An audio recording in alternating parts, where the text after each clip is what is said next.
Are we going to tell them it's a keto quickie right off the bat? Yeah. Okay. Welcome back. I'm Chris.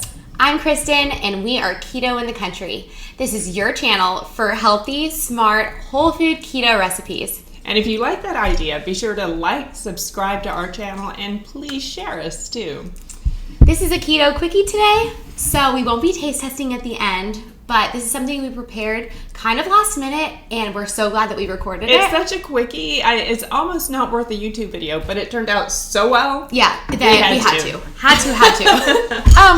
Usually what we do whenever we're cleaning out the refrigerator is we just throw everything either into a stir fry or into a soup.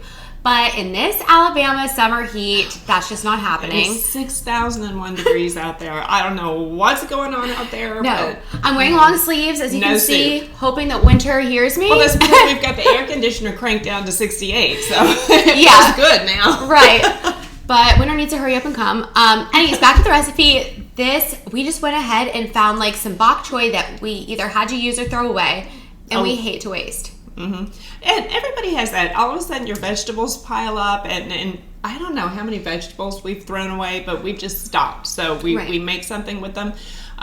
What this is, it turned out to be a combination of a stir fry and a baked casserole, because we started in the skillet as a stir fry, and then we started to wonder, I bet cream cheese would go good in here. Oh yeah, like the ideas kept like popping up as we went. And then sour cream. Right. And then some really other weird things. But oh, you guys, it is delicious. It is so decadent and creamy and so full of flavor. Yeah. And for our vegetarians, we added chicken, but you don't have to. It's just as good, actually. I think leave the chicken out. Totally. You could have it with just vegetables. And for those of you who are going over your protein that day, or you're watching it or coming close to it, just leave that chicken out. Yeah. The coolest part to me about this video is the cast iron skillet that we're using.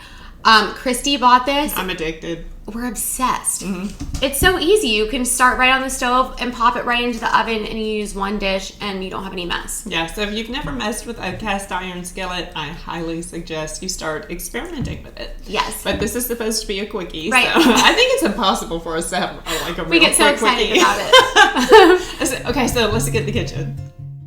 So here is our beloved cast iron skillet.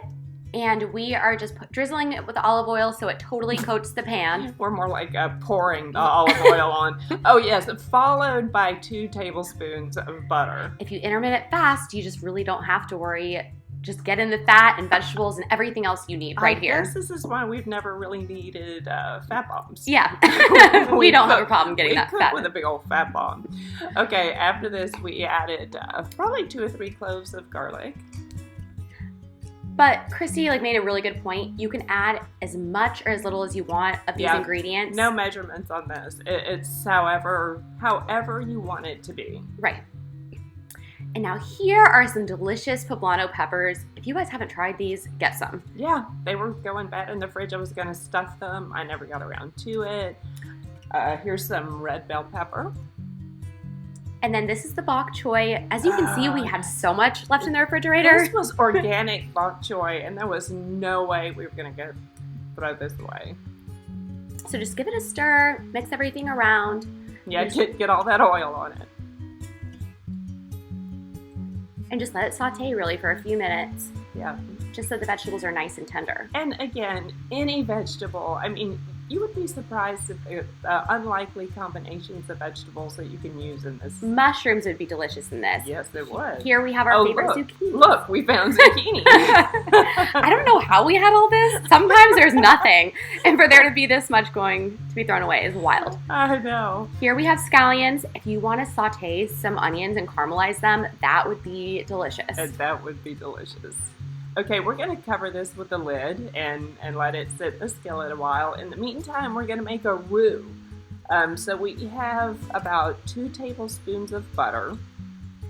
And then we add our almond flour. You can kind of eyeball this if you've made a roux before.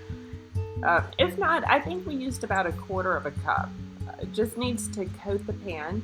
And the secret to roux is getting a really good brown roux. Which is probably why mine never turns out. I always think, oh God, it's discoloring. What if it burns like garlic and I ruin it? is delicious. But so let it get nice and bubbly and brown. And okay, now at this point, you're going to want to turn off the pan because it's turning brown. And then you're going to want to add 4 ounces of cream cheese and a 1/4 cup of sour cream to the roux and just let it melt. Sorry about that, but we got some footage that was lost, and you're going to add that to the roux. So in the meantime, the vegetables have started to brown. They're just beautiful and gorgeous. Tender. So we added some cilantro. We put cilantro on everything if you hadn't noticed.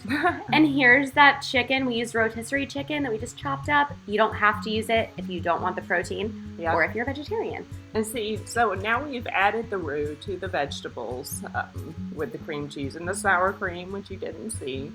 We're adding the chicken. And then we're just going to mix it around. I mean, it's so easy to just make a delicious dish out of what you already have in the refrigerator. Yeah, we just kept adding stuff. You could eat it like this, actually. Yeah. We baked it. And then here, whatever cheese is your favorite. I think that we used mozzarella. If you have provolone, Colby Jack, choose the cheese. Cheddar. Yes. Or pepper jack. Yeah. And we just added it so it'd be pretty because we're going to stick it in the oven. It's going to turn brown. And bubbles. And here's some more cilantro. You can never get enough. I guess we had a whole bunch that we had must to use. have. Sometimes we buy double groceries. And then we pop it in the oven. We cooked it at 350 for about 15-20 minutes until it comes out brown. Is that not gorgeous? So that's it. Thanks so much for watching. Let us know what you use, and we'll see you next week. We're both covering pastels. It's interesting how Okay.